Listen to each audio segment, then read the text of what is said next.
Punjab cadre में DIG थे। बात यहीं तक सीमित नहीं है, ये इससे पहले सेना में भी, भारतीय सेना में अपनी सेवा दे चुके हैं। सर आपका बहुत बहुत स्वागत है। Thank you. सर क्यों आपने अपनी नौकरी छोड़ दी? देखिए, मैं किसान हूँ, किसान का बेटा हूँ और लगातार खेती भी करता रहा हूँ, तो जज्बाती तौर पे किसानों से जुड़ा रहा हूँ। ये मेरा पुश्तैनी धंधा है, तो मैं किसानों की मुश्किलों को समझता हूँ। और आप ये समझिए, जब ये काले कानून लागू रहेंगे तो हमारा बहुत ही प्रॉब्लम हो जाएगी, हमारी फसलें भी नहीं बिकेंगी। क्योंकि एक कानून में इन्होंने लिखा है म्यूचुअली एक्सेप्टेबल प्राइस। इसका मतलब है जो आपको और मुझको मंजूर है, तो वो आपको और मुझको मंजूर वाली बात ऐसी होती भी कोई भी कीमत हो सकती। इनको लिखना जो वहाँ चाहिए था मिनिमम सपोर्ट प्राइस। तो किसान का शोषण होगा। और जो आगे नॉन एसेंशियल कमोडिटी एक्ट है, उसमें इसको बढ़ावा मिलेगा, जो स्टोरेज करते हैं और मुनाफाखोरी करते हैं। तो ये सारा काले कानून हैं, गलत हैं, और इसलिए मेरे को लगता है ये पूरे समाज पर इसका फ़र्क पड़ेगा। इसके बारे में मीटिंग्स हो चुकी हैं 10, और अभी इन्होंने बात नहीं सुनी। तो आज हम इस कगार पर पहुंच गए कि आज 26 जनवरी की गणतंत्र दिवस परेड हुई थी, उसमें जो हुआ आप सबको पता चल गया। सर जैसे कि मेरी आपसे कल बात हुई थी, मैंने आपसे कहा भी था कि आप इतनी अच्छी पोस्ट पर थे और यहाँ लड़के इतने चॉइस होती है लोगों की कि हम यूपीएससी क्रैक करें, आईपीएस में जाएं, आईपीएस बने, आईएएस बने, आईएफएस बने। लोग नहीं कर पाते, बहुत निराश होते हैं। लोगों की ज़िंदगी की निराशा यही होती है कि उनका क्रैक नहीं हुआ, वो पास आउट नहीं कर पाए। आप थे सर, आपने एक झटके में छोड़ दिया, कैसे सर? देखिए, कभी भी ज़िंदगी में निराश होने वाली बात नहीं होती। आपको बहुत आसानी से मिल गई थी क्या सर? हाँ, मिल गई थी, दोनों बार आसानी से मिल गई थी। आपको मैं बताऊं, ये नहीं होता भी आसानी से मिल गई थी, पढ़ाई तो बहुत करनी पड़ती है। पर फिर भी मैं आपको बताना चाहता हूं कि निराश होने वाली कभी भी बात नहीं है। भगवान अगर एक दरवाज़ा बंद करता है तो दूसरा अपने आप खोलता भी है। तो आप ये समझिए, ऐसी बातें नहीं होती कि निराशा, जो आदमी निराश हो गया ज़िंदगी में वो ख़त्म हो जाता है। तो जो बच्चे अभी पेपर वगैरह दे रहे हैं, उनके लिए मैं यही कहूँगा, आज अगर आपका क्रैक नहीं हुआ एग्ज़ाम, पता नहीं भविष्य में आपके अच्छा क्या होने वाला है। आप कभी भी आशा का दामन मत छोड़ें। सर जब आपने अपनी जॉब लेफ्ट करी तो आपके घर वालों को नहीं लगा कि अब ये इतनी अच्छी खासी पोस्ट है और प्रमोट हो सकते हैं, आईजी भी बन सकते हैं और डीजीपी भी बन सकते हैं? हाँ, आईजी बन सकता था, डीजीपी तो नहीं, आईजी तो बन ही सकता था, लेकिन नहीं हुआ। क्योंकि वो भी मेरे साथ थे मेरे फैसले में, उनसे बात करके सारा मैंने ये फैसला किया था। स्पर ऑफ द मोमेंट नहीं था, एक अच्छी तरह सोच विचार करने के बाद फैसला किया गया था। घर वालों की सहमति थी कि अब आप? हाँ जी, सहमति थी और छोड़ी, सहमति लेकर। सर कल जैसे कि मैंने आपसे थोड़ा सा लैंड ऑर्डर पर बात की थी, तो आपने कहा था कि मुझे एक्सपीरियंस है, हमने बहुत ऐसे देखे हैं, तो उसके लिए हाई अलर्ट भी जारी किया गया था। और जैसा कि कल भी मैंने ये सवाल कहा था, आज भी दोहराने की कोशिश करूंगा कि ये 307 फेक टूटल हैंडर पाकिस्तान में जनरेट किए गए हैं और उसका रैली के दौरान तो कोई इफेक्ट नहीं हुआ। लेकिन आप रैली को किस रूप में देखते हैं, जो किसानों की मार्च परेड? जो आप अकाउंट्स 307 की बात कर रहे हैं, वो गवर्नमेंट को पता है, ऐसे अकाउंट्स को मॉनिटर करे और उनमें से किसके यहाँ पैसा आ रहा है वो मॉनिटर करे। उनके पास पूरी समर्था और पूरी इंटेलिजेंस रिपोर्ट्स होती हैं, तो उसके बारे में मेरे को कुछ नहीं कहना है। जहाँ तक रैली का सवाल है, आपने देखा कि हम शांतिपूर्वक रैली चाहते थे, लेकिन एंड पे जो उन्होंने रूट वगैरह बदले और थोड़ा कन्फ्यूजन क्रिएट कर दी, उसके कारण थोड़ी कन्फ्यूजन हुई और कन्फ्यूजन के कारण थोड़ी हिंसा भी हुई है। और हिंसा में 2 हमारे किसान भाइयों की जान भी गई है। तो ये बहुत ही बुरी बात है कि पावर जो यूज़ करनी बतौर नौकरी पेशा जो आदमी हैं, उनको जब यूज़ ऑफ आर्म्स करते हैं तो उनको ये बात अपने ध्यान में रखने चाहिए भी कोई सामने है तो वो उन्हीं के देश के नागरिक हैं। एक्सेस पावर यूज़ करनी गलत होती है, और आप देख लेना 2-4 दिन में अब्यूज़िव एक्सेसिव पावर यूज़ करने का ये बात चलेगी टीवी पर। सुबह जैसे मेरे पास खबर आई कि अक्षरधाम मंदिर के पास आंसू गैस छोड़ी गई किसानों पे और लाठी भी चार्ज करना पड़ा पुलिस को, ये क्या वजह रही? देखिए, अगर ऐसी चीज़ें होती हैं तो वो जैसे आप किसी तालाब में पत्थर फेंकें तो लहरें बनती हैं और बढ़ती रहती हैं, ये अफवाहें फैलती हैं। सबसे पहले जो अक्षरधाम में लाठीचार्ज हुआ और आथरू गैस के गोले चलाए गए, उसी के कारण थोड़ा और अग्रेसिवनेस आ गई जो नहीं आनी चाहिए थी। लेकिन अभी इतने बड़े आंदोलन में ऐसी बात हो जाती है। लेकिन मैं जो हमारे शहीद हुए हैं पुलिस की एक्सेसिव पावर अब्यूज़ के कारण, उनको श्रद्धांजलि देता हूँ। सर, आप लोग तो जैसे सभी किसानों का मत था, हमने कई लोगों से बातचीत की, सबका यही मानना था कि शांति से मार्च पास्ट करेंगे, शांति से किसान परेड करेंगे, शांति रैली निकालेंगे। ये सर जेसीबी लेके कैसे ये बैरिकेडिंग उखाड़ दिया? देखिए, हम तो चाहते थे शांति से पूरा आंदोलन शांत। बात क्या बनी सर कि मैं अग्रेसिव होना पड़ा? ये देखिए, ये रूट डाइवर्जन्स हो गई। जहाँ पर रूट ओपन होना चाहिए था वहाँ क्लोज मिला। और आप देखिए, अगर मैं उनकी जगह होता तो ज़्यादा से ज़्यादा 10 क्विंटल चूना लगता, तो मैं बतौर सड़कों पर मार्किंग करा देता, चूना मार्किंग जो हम पहले करते थे। पर क्योंकि नहीं था तो कन्फ्यूजन हो ही जाती है। और आप देखिए, इतने ट्रैक्टर थे, इतनी बड़ी तादाद थी, कुछ बहुत कम लोगों ने ये किया।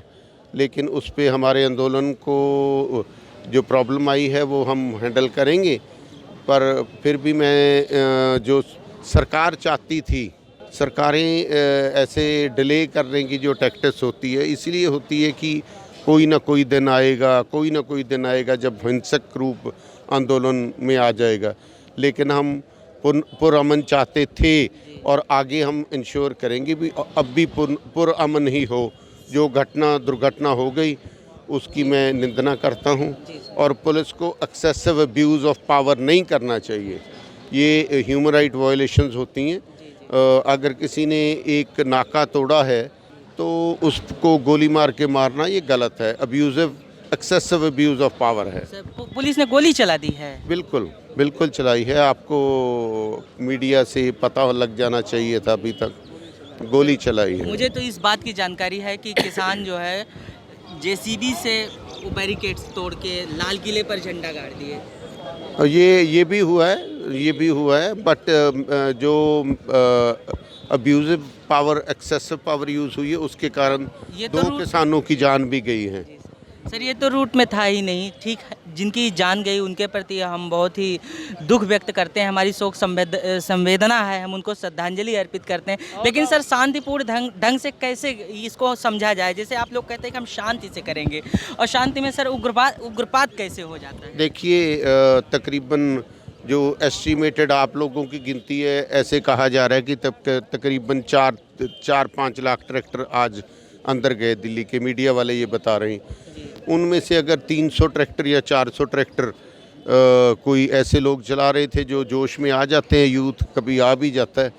लेकिन ओवरऑल परसेंटेज देखें तो बड़ी कम है। लेकिन हमारा जो नुकसान हुआ है, हमें जो धक्का लगा है, वो हमारे 2 बच्चे, किसानों के बच्चे हैं 2, जो शहीद हुए हैं। और ये पुलिस को भी जो रूट मैप हमें दिया गया था उसको ब्लॉक करके या ऐसा कुछ करके करना नहीं चाहिए था, उनको ओपन रखना चाहिए। जो एक सिपाही को ट्रेनिंग दी जाती है और ऑफिसर को ट्रेनिंग दी जाती है, उसमें ये सिखाया जाता है कि अपने ही देश के नागरिक के प्रति अब्यूजिव एक्सेसिव पावर यूज़ नहीं करनी चाहिए। सबसे पहले अगर ऐसी बात होती है तो हवाई फायर करने बनते हैं, लेकिन यहाँ तो सीधा लेके निशाना लेके कराया जा रहा है, तो आप इसको क्या कहेंगे? ये देखिए, और जो रूट हमारे लिए मार्क था उसको काटा गया है, उस पर बैरिकेडिंग करी गई है। तो बात बढ़ते बढ़ते बड़ी है। तो इस बात का रोष आप देख रहे हो, हमारे बुजुर्ग कैसे रोष है। तो आप ये बताइए, सरकार जो चाहती थी इतने दिन को इसीलिए डिले कर रही थी, ये सब किया कराया सरकार का है। हम ये कहते हैं ये निंदनीय बात है। ये सरकार इसीलिए डिले कर रही थी इतने दिन से कि कुछ ना कुछ हो जाए, और उस बात को हम आगे रख के इस बात को कह दें नहीं जी ये किसान हिंसक हो गए। लेकिन हम भविष्य में फिर कह रहे हैं, हम फिर आगे से दोबारा फिर शांति से आगे आंदोलन बढ़ाएंगे। जो हमें आघात पहुँचे वो बहुत गहरा आघात है। मैं भगवान से प्रार्थना करता हूँ हमारे बच्चों को अपने चरणों में निवास दे, लेकिन पुलिस की बहुत गलत कार्रवाई है ये सारी। या पुलिस के भेष में कोई इनका सर आपको कहीं ऐसा नहीं लग रहा है कि जिस तरह का आप ये शांतिपूर्ण मैसेज कन्वे करना चाह रहे हैं, ये कहीं ना कहीं मिसगाइड तो नहीं हो गया कहीं? नहीं, देखिए मिसगाइड नहीं हुआ है। आप पहले गिनती देखिए, लाखों में किसान, और ये भी अभी तक पता नहीं है कि कैसे हुआ, कौन लोग थे जिन्होंने नाका तोड़ा। तो ये अब लगाने का मतलब ही नहीं था, लगाने का मतलब ही नहीं था। जो रूट हमें मिला है वो बंद क्यों किया गया? ट्विटर हैंडल पे सर कुछ ऐसी खबरें आ रही हैं। मैं खुद देखिए, मैं अपने जो हमारा यहाँ से गाजीपुर से गया था, उसके जो पहले तकरीबन 5-7 हज़ार ट्रैक्टर थे, उनको मैं खुद मॉनिटरिंग करता रहा हूँ, वहाँ सड़क पे खड़ा होकर करता रहा हूँ।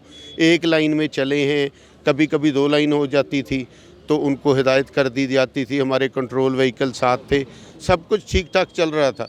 अचानक डाइवर्जन होता है रूट, फिर ये होता है, फिर जैसे ही हो गया वो नाके पर पहुँचे, नाका बंद पड़ा पाया गया, नाका टूटने से पहले अथरू गैस आई, ऐसा हुआ। और उस वक्त जो ये हो रहा था, तो उस ब्रिज के अंडर ब्रिज में मैं खुद हाजिर था। सर जो ट्विटर हैंडल पे खबरें फायर हो रही हैं, उनमें ये कहा जा रहा है कि दिल्ली दहला देने की साजिश में है, किसान दिल्ली को जला देने की कोशिश चल रही है। ये देखिए, ये गलत बात है, ये गलत बात है। आप उन खबरों का खंडन करते हैं? बिल्कुल खंडन करते हैं। किसान शांति प्रिय आदमी है, किसान बहुत धैर्य से काम करता है। ये गलत अफवाहें, ये भी गोदी मीडिया को बात मिल गई। अभी इस बात का शाम तक इतना ढिढोरा पीटेंगे कि ऐसे लगेगा पता नहीं किसान पाकिस्तानी है। ऐसा मत करें। सर मैं वही करूंगा जो आप बोल रहे हैं, पूरा अनकट चलेगा सर, इसमें कहीं कोई संशोधन नहीं। देखिए, ऐसी अराजकता फैलाने वाली बातें मत करें, सीधी सादी बात करें। क्या किसानों की मांग जायज़ है? हाँ, उसको काटने के लिए, उसको वापस लेने के लिए कानून सरकार क्या कर रही है, और किसानों की सुनेगी कि नहीं सुनेगी? बस लोगों पर इल्ज़ाम लगा के लोगों को डेलिब्रेटली हमारे यूथ को उन्होंने कह के धकेला है। जैसे आप किसी को धक्का मार के दीवार के साथ लगा लें, तो ये ठीक नहीं है। ये पूरी प्लानिंग है। एक्सेसिव यूज़ ऑफ पावर है। चलो डंडा, चलो मेरी जीप का शीशा तोड़ दें, कोई बात नहीं, लेकिन जब सीधा निशाना लेके गोली मारी जा रही है, ये गलत है। किसी भी ट्रेनिंग में ये सिखाया नहीं जाता कि आप सीधा निशाना लेके अपने ही देश के नागरिक पर फायरिंग करें। हवाई फायर करने बनते थे, क्यों नहीं किए? ये गलत है, ये गलत है। अपने देशवासियों पर गोली चलाना पुलिस में नहीं सिखाया जाता। आर्मी में है। जब अगर आर्मी लॉ होता और बात थी। अभी पुलिस है, तो इन्होंने बिल्कुल गलत किया है। ये सीधा निशाना लेके गोली चलाना excessive abusive use of power है, जिसको कहते हैं। ट्रेनिंग में नहीं सिखाया। रबर बुलेट होते हैं, बहुत प्लास्टिक बुलेट होते हैं, और डराने की कार्रवाई होती है, प्रिवेंटिव अरेस्ट होती हैं, प्रिवेंटिव एक्शंस होते हैं। सीधी गोली, यार ये तो कहीं लिखा ही नहीं है, किसी भी ट्रेनिंग में नहीं लिखा है। इसकी आप इंक्वायरी करो, तो इंक्वायरी होगी तो आपको नतीजा सामने आ जाएगा भी एक्सेसिव यूज़ ऑफ पावर हुआ है। जो गोदी मीडिया उसको छोड़ देना, इंटरनेशनल मीडिया की बात सुनना। वो आपको कहेंगे अपने यहाँ इंडिया में किसानों के इंसानी हकूक़, ह्यूमन राइट्स की वायलेशन हुई है, ये आप सुन लेना उनसे। तो हमारे जो मानव अधिकार हैं उनकी अवहेलना हुई है, ये गलत हुआ है, ऐसा नहीं होना चाहिए था। आपको ऐसा नहीं हुआ कि मैसेज आप कन्वे करने में कहीं ना कहीं? हमने देखिए, ऐसा नहीं है, हमने अपना मैसेज पूरा कन्वे किया था। क्योंकि लाखों की गिनती में किसान थे, लाखों की गिनती में ट्रैक्टर भी थे। तो फिर आप देखिए सक्सेस रेट कितने, 99% सक्सेस रेट है। आप इससे ज़्यादा हमसे क्या उम्मीद रखेंगे? और अगर हम 99% पास हुए, तो पुलिस क्या कर रही थी? गोली चलाने के लिए खड़ी की है वहाँ? क्या बात, पुलिस गोली चलाने के लिए होती है क्या? फिर एक्सेसिव यूज़ ऑफ पावर हुआ है, ये गलत है। अच्छा सर, सरकार कह रही है कि एमएसपी जो कि सरकार किसानों की मांगे थी, हमने एमएसपी को लेकर उनकी सारी बातें मान ली, हमने सारे हमें लिख कर दिए, हमें लिख कर दिया है, आपने लोकसभा में राज्यसभा में पास किया है, कोई ऑर्डिनेंस लाए हैं, कोई बिल लाया है, हवा में बातें कर रहे हैं, हमने बोल दिया आपने मान सर लिया। वो कह रहे हैं कृषि मंत्री जी, अभी परसों का बयान है उनका कि किसान जी सर। एक मिनट, आप ऐसे करिए, ये कह दीजिए काले कानून वापस रिपील कर दिए, उसके बाद बात खत्म। क्या उसके बाद कहते रहना हम उनको सहूलत देते हैं कि ये तो सरकार तो ये भी कह रही थी हम 15 लाख लोगों को 15 लाख रुपए देंगे, आपके अकाउंट में आ गए? फिर इनके कहने पर किसी को भरोसा नहीं है। और आज की बात जो अमेंडमेंट की बात कर रहे हैं सर कि सारे संशोधन यार एक बात सुनिए, इन्होंने 2014 में कहा था हम स्वामीनाथन की रिपोर्ट लागू करेंगे, बाद में इन्होंने कहा हम नहीं करेंगे, हमारी समर्था नहीं है। जब ये एनपीए काट के परे कर सकते हैं कॉरपोरेट घरानों का, तो किसानों, और ये कह रहे हैं 9 करोड़ किसानों को 18 करोड़ दिया, 2,000 रुपये। हम कोई भीख मंगे नहीं है। 2000 भी नहीं आए सर, 2000 भी नहीं आए। कुछ खातों में आए हैं। देखिए एक मिनट ताऊ जी, उनके खातों में आए जो बीजेपी के बिल्कुल एजेंट थे, उनके खातों में आए 2000, नहीं किसानों के खाते में कोई रुपया नहीं, हमें 2000 नहीं चाहिए भाई, हमें तो अपना एमएसपी चाहिए और ये काले कानून वापस चाहिए बस। हम किसी से आगे देखिए ना तो ऐसे हाथ करेंगे, हम देते हैं, लेते नहीं हैं। तो ये आप बात समझ लीजिए, हम किसी के आगे हाथ नहीं फैलाते, हे बाबा हमें कुछ दे दो। अच्छा सर, फिर किसानों की बेहतरी के लिए और क्या सरकार करे? उनका मानना है कि हमने इनकी बेहतरी के लिए किए, इनको भ्रमित किया गया, ये किसने गुमराह। भ्रमित किया? किसने राजनीतिक दलों पे कह रहे हैं। जो ये लोग कह रहे हैं ना सरकार किसानों के हित में किया, ऐसे करें। वैसे तो किसान लीडरशिप ने मीटिंग्स में क्लियर कर दिया है, तो मेरे जैसे छोटे लोग को बोलने की ज़रूरत नहीं है।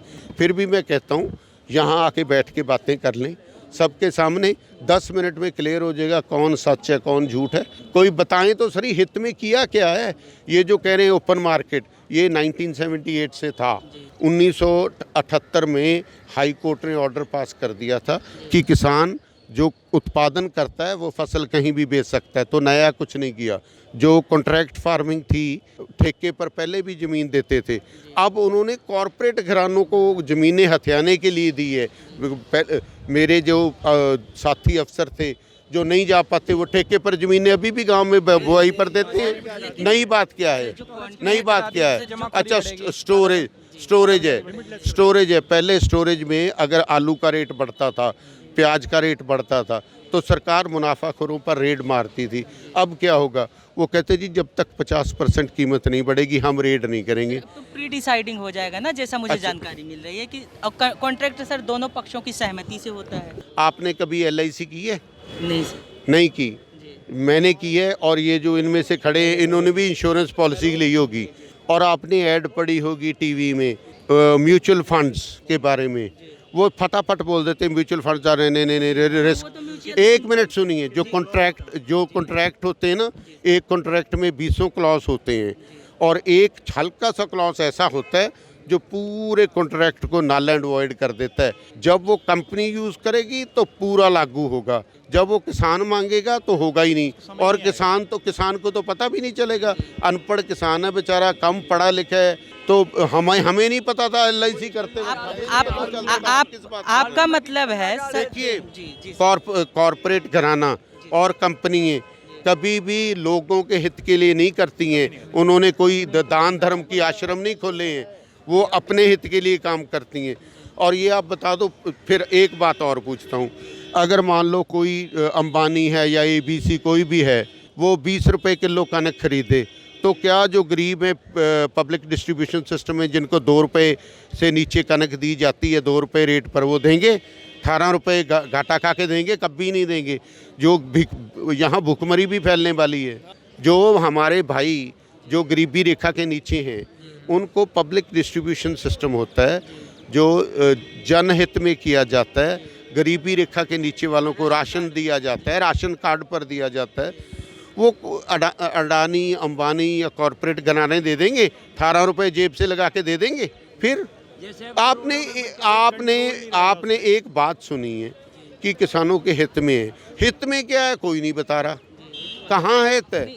आप बैठ के तर्क वितर्क करके देख लो, आपको पता चल जाएगा। सर मुझे तो नहीं मालूम उतना, लेकिन जहाँ तक मुझे जानकारी है उन्होंने कहा कि किसान एमएसपी पर अड़े थे, एमएसपी रखा गया, किसान एक स्टेट एक मिनट, कहाँ रखा है? उसमें ना कॉन्ट्रैक्ट में लिखा है म्यूचुअली एक्सेप्टेबल प्राइस। उसका मतलब है, देखिए मान लीजिए मेरे खेत में आम लगा हुआ है, आम। आप कहाँ के रहने वाले हो? सर मैं उत्तर प्रदेश का। उत्तर प्रदेश। अमरूद होते हैं वहाँ? अमरूद होता है, इलाहाबाद में अमरूद होता है। मान लीजिए अमरूद की फसल पकने वाली हो गई और मैं सरकारी आदमी हूँ, मैंने कह दिया अमरूद 20 रुपए किलो बिकेगा, व्यापारी लेने ही नहीं आया, तो किसान को ना डर लगने लग जाता है मेरा सारा अमरूद खराब हो जाएगा, 10 पर भी दे देता है। ये जो जानकारी सामने आ रही 10 है पर भी दे देता है। जी सर, ये जो जानकारी सामने आ रही है कि कहता हूँ कॉन्ट्रैक्ट MSP फार्मिंग में प्री डिसाइडिंग हो जाएगा कि हम आपकी फसल जो है इतने। अगर एक ही क्लॉज हो ना प्री डिसाइडिंग, एक ही क्लॉज हो तो मान लें, लेकिन उसमें प्री डिसाइडिंग के बाद ABC उन्होंने ना तय लगा देनी ऊपर से नीचे तक क्लॉजेस की, और उनमें से ऐसे क्लॉज भी होंगे जो आपको पता भी नहीं चलेगा। आप मतलब कि यह मान रहे हैं इतने संशोधन के बावजूद भी आप इस नतीजे पर पहुंचे हैं कि इस कानून में इतने दांव पेच और पेचीदगियां हैं कि बिना बिल वापसी के इस कानून में किसी भी तरह का संशोधन करके किसानों की बेहतरी नहीं की जा सकती, नहीं हो सकती। देखिए मान लो मैंने आपके साथ कॉन्ट्रैक्ट कर लिया, आप कंपनी हैं, मैं किसान हूँ, आप कहेंगे ओके जी हम आपसे 20 रुपए किलो अमरूद खरीदेंगे, फिर आप कहेंगे अगला लिखा होगा जी आप खाद भी हमसे खरीदोगे आपने, मेरे को जो सब्सिडी मिलनी थी फर्टिलाइज़र की उस पर कट लग जाएगा, ख़त्म। और आप अपनी मर्ज़ी से कहेंगे मैं ये गट्टा जो एक थैला यूरिया का है मैं 300 की जगह 350 का दूंगा क्योंकि मेरे वाला अच्छी क्वालिटी का है। उसके बाद आप कहोगे नहीं जी जो स्प्रे मैं कहूँगा पेस्टिसाइड वो आपको कराना होगा। आप चाहे 2 रुपये मेरे को वहाँ ज़्यादा दिखा दें, लेकिन आप मेरे से वापस क्या लेंगे?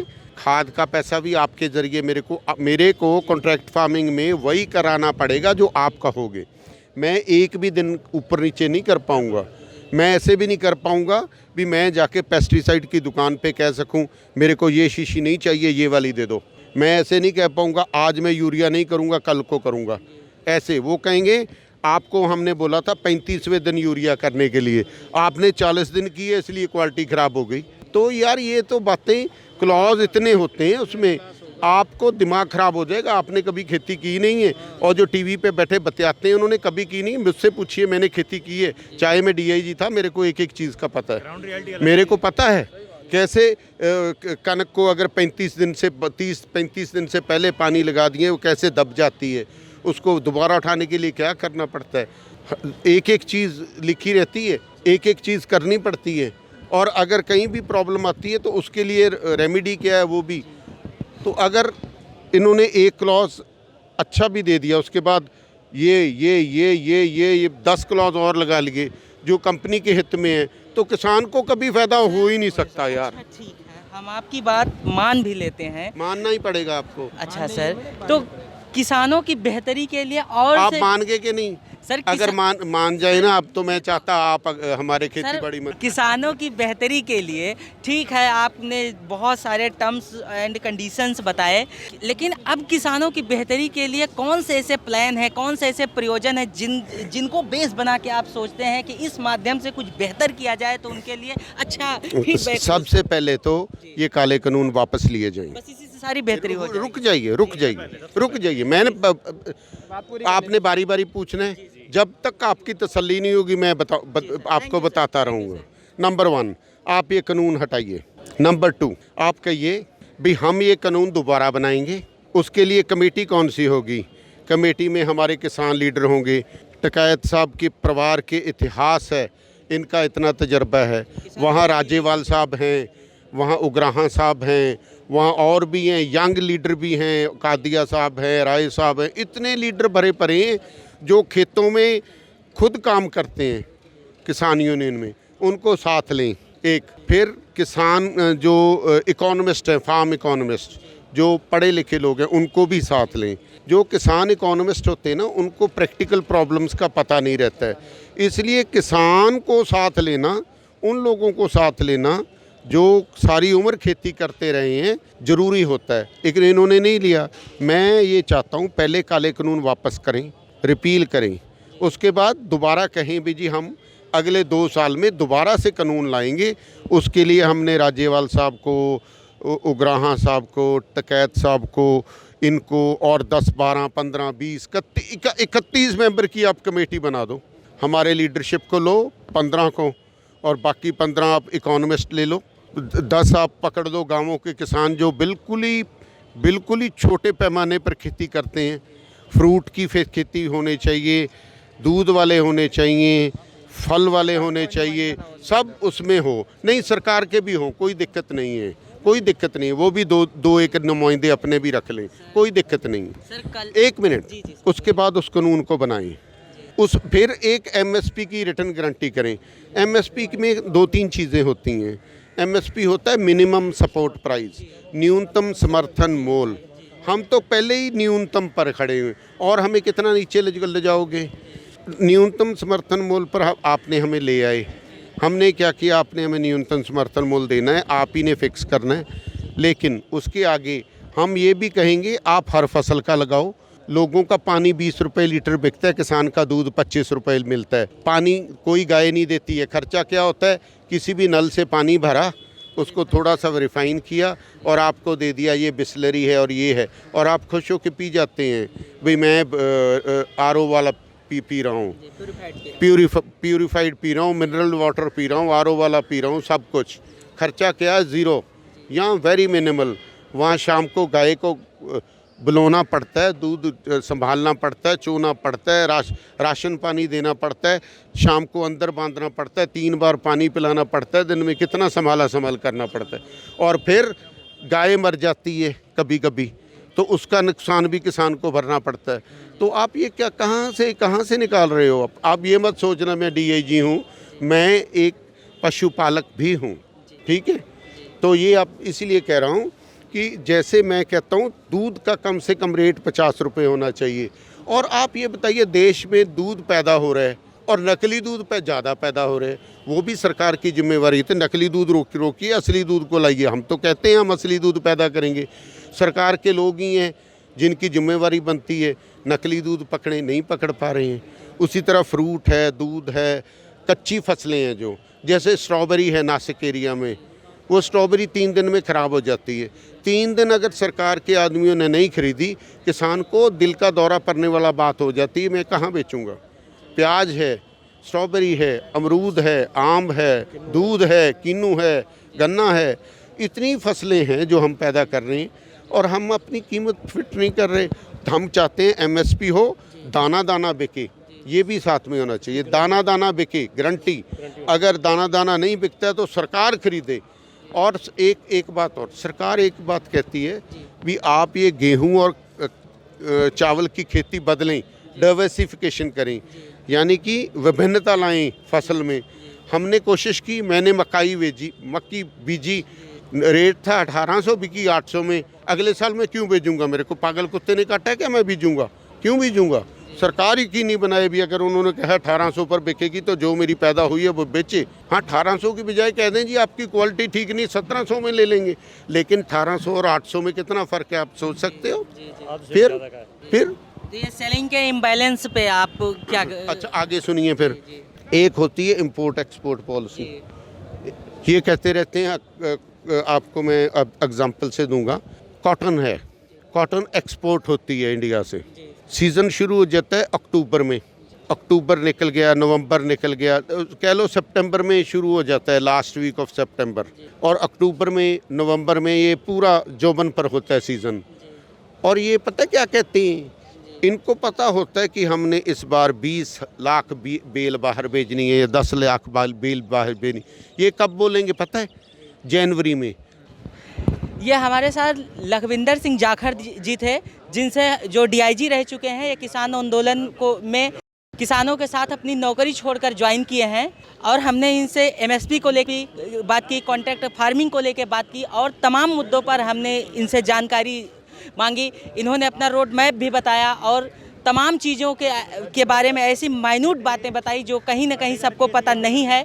हम उम्मीद करते हैं कि शांतिपूर्ण ढंग से किसानों की बात सुनी जाए, किसानों को का हित हो और वो हो जो सरकार और किसान दोनों का हित हो। इसी के साथ मैं राघवेंद्र त्रिपाठी गाजीपुर बॉर्डर से